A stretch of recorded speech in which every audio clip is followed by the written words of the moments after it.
This is your USMNT Abroad Midweek update from September 16th to September 18th of 2025. Hello. If you're new here, I'm Filippo and welcome to Tactical Manager TV. And welcome to the US Men's National Team Abroad series. So every Monday, we update you on how the Yanks did abroad over the weekend. But since there was Champions League this week, and there were Americans playing in it, even though they shat the bed, we're still doing the midweek recap on Friday. And one of the reasons why we're doing it is because we had a poll here at the channel and you guys voted to have this episode. And even though I do kind of run this channel just like that chubby friend that I have from the other Korea, what's his name again, Kim? I am not an authoritarian leader. I do what my people want. And before we even start, yes, it was a really bad midweek. There's a lot to talk about, but there were a lot of bad performances from the Americans. And pretty much every American playing in the Champions League this midweek, they all lost their games, or their teams lost their games. And most of them didn't perform well. The only ones that didn't lose, from the top of my head, are Weston McKennie and Cole Campbell, because Juventus and Dortmund tied. That's the only reason they didn't lose. But it wasn't good, but there's a lot to update. And you can't only talk about or support the US men's national team players when they're successful. Because if you do that, it's going to be like once a year. Okay, I'm joking. They've been fairly good this season so far, even though it just started. So don't forget to drop a like if you haven't already before we start the episode. And I guess that's all. Let's roll the intro and start the midweek recap.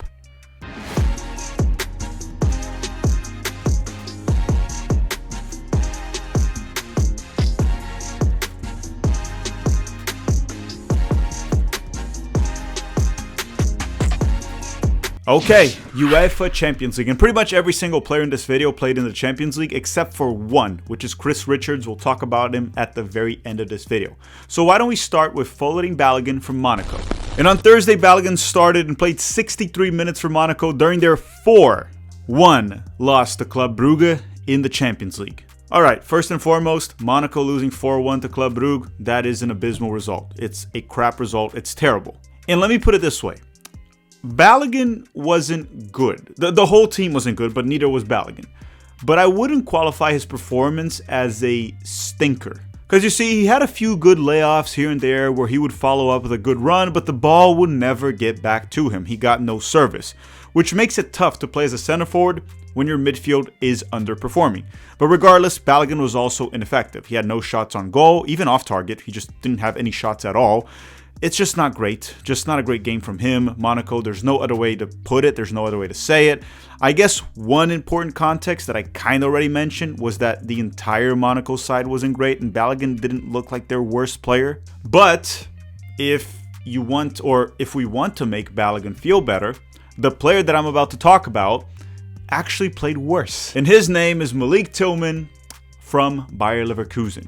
And on Thursday, Tillman started and played just 51 minutes for Leverkusen during their 2-2 draw with Copenhagen. Now, Malik Tillman was subbed out early in the second half when they were down 1-0. And keep in mind, he is an attacking player, so you would expect him to stay longer. But this was another one of those bizarre performances from the USMNT midfielder. You know, one of those that makes you question whether or not he actually wanted to even play this game. And when you're watching a player and you are actually questioning if he wants to be there in a Champions League game, right? It's like everybody's dream. Literally, anyone that's a soccer fan or played soccer in their life or had a dream of becoming a professional player one day, playing in the Champions League is incredible. But when I was watching this game, it just looked like Tillman didn't want to be there. The first 15 minutes, I think he had like 2 touches. And you're going to say, oh, the ball wasn't getting to him. He's a midfielder. He's an attacking midfielder. He has to come, check in, get the ball. And even when he would get it, he was so slow and casual with it. I know Tillman gives that impression from time to time. We saw that a little bit with Rangers, the US national team, PSV. But trust me, out of the performances that I've seen from Malik Tillman, this is probably top 5 among the worst that I've seen. That's why he got pulled off so early in the second half. The coach doing that essentially means he was seeing what we were seeing. He just didn't really do anything. And as I said, Leverkusen actually wasn't playing well, but Tillman was probably the worst performer for this game. If not, he was like a top 2, top 3. And that's his second consecutive bad performance for Leverkusen. we gotta hope he bounces back soon. They fired Ten Hag before the international break, so ever since they got a new coach, Tillman dropped 2 stinkers. If he continues to drop these performances, he'll get benched. Next up, we have the Americans that play for PSV, Ricardo Pepi and Serginho Dest. And you may be wondering, did anyone finally play well? I mean, Balogun didn't, Tillman didn't. Did they play well? One was really bad. The other one, Serginho Dest, let's just talk about it. And on Tuesday, Ricardo Pepi and Dest both started for PSV during their 3-1 loss to Union Saint-Gilloise. I don't know how to pronounce this team's name. I don't care to learn. I don't want to learn. Ever since I started this channel, I had to learn a bunch of pronunciations, and now I can speak Portuguese, Spanish, English, German, French. I do not want to learn how to pronounce things in Belgium. I don't want to learn how to speak Belgium. I learned German. I learned French. It was very tough. I guess I know some Italian. That's enough languages for one person. So Serginho Dest played the full 90 minutes while Ricardo Pepi was subbed out around the 74th minute. And look, no disrespect to the Belgium league, especially because Club Brugge also destroyed Monaco, but PSV shouldn't be losing to these teams at home. And this was a really bad loss for them, and they're probably gonna not qualify to the knockout rounds of the Champions League. We'll talk about that in a second. Now, unfortunately, Ricardo Pepi played a big role during this loss. He had a nightmare of a first half and a mediocre at best second half. 2 of his mistakes in the first half led to the opponent scoring. The first one was a silly penalty kick that he committed. The second one was just a really bad giveaway in the midfield that, he just kind of fell into the ground and things just didn't work his way, and he left the entire defense exposed. Now listen, Pepi was bad, but so was PSV, so I can kind of cut him some slack a little bit. But he was probably among their worst performers, at least top 2. Just like I talked about Tillman with Leverkusen, Pepi was also one of the worst performers for PSV this game, which sucks because he just scored a brace for them this past weekend, which was his first start of the season. As for Serginho Dest, he actually wasn't that bad. He was dribbling past opponents, trying to make things happen during an abysmal PSV performance. And listen, PSV still plays Bayern, Atletico Madrid, Newcastle, Liverpool, Napoli, and Leverkusen. The only kind of weaker opponent that they face is the Greek team Olympiacos. So honestly, with this loss at home against Union, whatever the hell their name is, they are not going to make it to the Champions League knockout rounds unless they pull at least 2 upsets, which honestly, I doubt it. So PSV probably will not make it to the next round of the Champions League. Maybe they'll get Europa League or something else. Who knows? Next up, we have Weston McKennie from Juventus and Cole Campbell from Borussia Dortmund because they clashed during the midweek in the Champions League. And on Tuesday, McKennie started and played 59 minutes for Juventus during their 4-4 draw with Dortmund. As for Cole Campbell, he stayed on the bench the full 90 minutes for Dortmund. Just to oversimplify this section, McKennie was okay. I would say he wasn't Juventus' worst player, but he also was far from the best. I would say ineffective at times. Now, of course, he was playing as a wingback. In possession, he would even look like a right winger at times, which isn't really his position. He can play there, but that's not his best position. The thing with McKennie is when you play him out wide, in my opinion, he's not as effective in possession or going forward. When he's central and he's like crashing the box, and honestly, he can also pick a pass. He's far more dangerous when he's central, playing as an 8, sometimes even as a 10, a pressing 10, a shadow striker. When you play him out wide, he can play that role, and defensively, he's usually fairly good. He was also mostly good in this game defensively, but he doesn't offer you much going forward when he's wide. Just my opinion. Now, the Dortmund goal that they conceded while McKennie was on the field, it was not on him. It was not his fault. But right before he got subbed out, Guirassy almost scored in a somewhat poor defensive moment from McKennie around the 55th minute. He just kind of went down. It was a clumsy challenge, and the Dortmund forward had almost a 1v1 with the goalkeeper. But overall, I would say that McKennie was okay besides that one moment here and there. And in possession, I didn't think he did well. What is funny about this game is that almost everything happened after McKennie left. No, seriously. Dortmund scored 3 goals after McKennie was subbed out, and Juventus scored 4. 7 goals happened after McKennie was subbed out. What does this mean? Nothing in regards to Weston McKennie, because Vlahovic was subbed in for him, and that seemed to have opened up the game and changed the whole dynamic of how this match was going. Regardless, it was a meh performance from McKennie. Nothing spectacular, nothing terrible. The good news here is that McKennie looks slim. He looks fit. He looks in great shape, which very often he looks out of shape. Not the case right now. Next up would have been Johnny Cardoso from Atletico Madrid, but unfortunately, he injured his ankle in practice. And the news that I got is that it seems like he's going to be out for a few weeks. Now, that could mean 2 to 3 weeks. That could mean 4 weeks. I'm not sure. They're taking it day by day.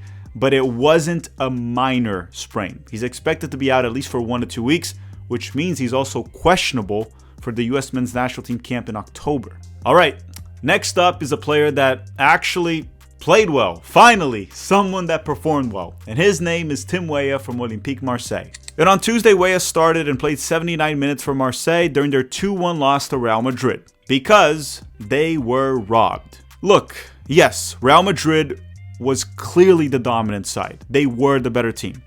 But the second penalty kick was not a penalty kick. And the problem here is that trying to beat Real Madrid in the Champions League is like trying to beat the devil in hell. It can happen, but good luck. With that said, how did Tim Weah do? And Weah played on the left wing, which is what we want to see. Him on the wing, not as a fullback. And while playing there, he scored a nice goal, a very good goal. He made a diagonal run behind Mason Greenwood where he found Weah with a pass. The play ended with Weah scoring with a powerful finish, which gave Marseille the lead while Real Madrid was dominating the game early on. Weah became the first American to score in the Santiago Bernabeu. And I know when that news came out, I actually questioned it because I was like, wait, Christian Pulisic, when they won the Champions League with Chelsea, right? When Pulisic was with Chelsea and they won the Champions League, in the semifinals, he scored against Real Madrid away, which was in Spain. But apparently they weren't playing the Santiago Bernabeu because the stadium was getting renovated or rebuilt, whatever. It was under construction. So Pulisic was not the first American to score at the Bernabeu.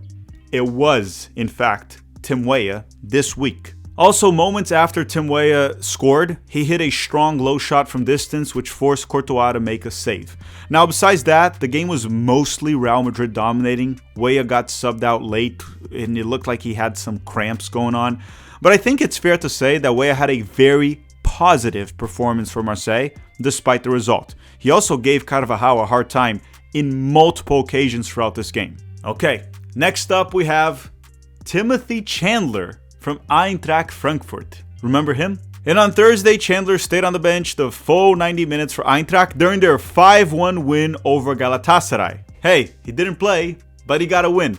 He's the only American to get a win. Actually, I guess Diego Cochin also got a win because he stayed on the bench for Barcelona and they won. So the two Americans that got a win during the midweek were Timothy Chandler and Diego Cochin, but they played 0 minutes. But wait, it's not over, because now we have Yunus Musah from Atalanta, and this is the last player that played in the Champions League. Then we're going to go to someone that played in England in the Carabao Cup, which is Chris Richards. But before we get to Richards, let's talk about Yunus Musah. And if you made it this far in the video, please hit the like button if you haven't already. Let's try to hit 500, 600, 700 likes, and drop a comment in the YouTube algorithm just to actually drop a comment in the comment section to rig the YouTube algorithm in our favor. Okay, Yunus Musah. And on Wednesday, Musah started, to my surprise, and played 75 minutes for Atalanta during their 4-0 loss to PSG. So he started there as a central midfielder, and that is likely due to the fact that Ederson is injured. And I guess the good news here is that Musah played and got valuable minutes versus one of the best teams, if not the best team in the world. The bad news is that Musah was very bad. He looked out of his depth. He didn't play well at all. And I might be even being kind right now with what I'm saying. I'm being very selective with my words, right? Musah was bad. And this game was very one-sided, so it's not like Musah was the reason Atalanta lost, far from it.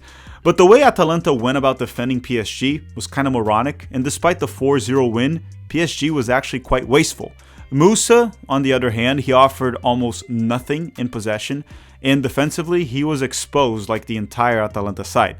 Musah also conceded a penalty kick at the end of the first half, which seemed like he was running distracted, and he kind of just stepped on Marquinhos. It was a penalty, in fact. I'm not even arguing that. It definitely was a penalty kick. But it was just a very stupid one, showing Musah's lack of concentration during that play. I don't know what he was thinking. At least PSG wasted the penalty kick, but regardless, that was a very stupid play from Musah.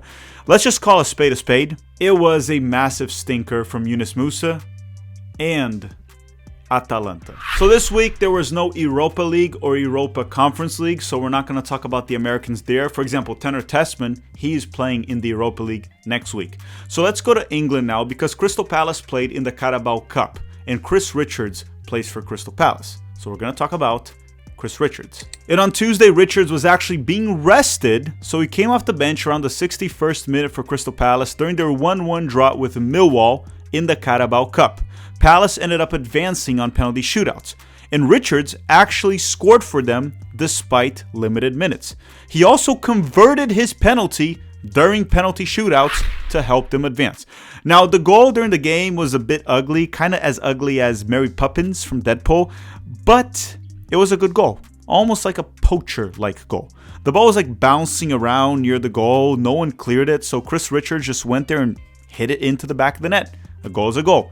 Also, he's a center back, so he was essentially doing someone else's job. Richards has kind of showed this summer a little bit of that, his ability to be a goal-scoring threat in set pieces with the US men's national team in the Gold Cup. If you don't remember, he scored 2 goals during the tournament. What I want to say about Richards is that something that you probably have been noticing this season is last year he was already quite good for Crystal Palace, right? He became a starter for them, truly a starter last season. But this year, this is his breakout year. He's been incredible for them so far. Even when he's coming off the bench, scoring for them. Defensively, he's been rock solid. Richards is off to a breakout season, which is crucial for us because the World Cup is in 10 months. Or is it 9? We might actually be 9 months away. Who knows? It's very close. And he is by far our best center back. All right, everyone. Thank you very much for watching. Don't forget to drop a like before you go. I'll see you guys on Monday for the weekend recap. Let's hope there are good performances over the weekend. Let's hope the Americans score. I think there will be, because we'll have Christian Pulisic playing, Gio Reyna, some guys that should be starting to stand out more and more for their clubs. I want to thank you all very much for watching. Don't forget to drop a like before you go, and have a great day.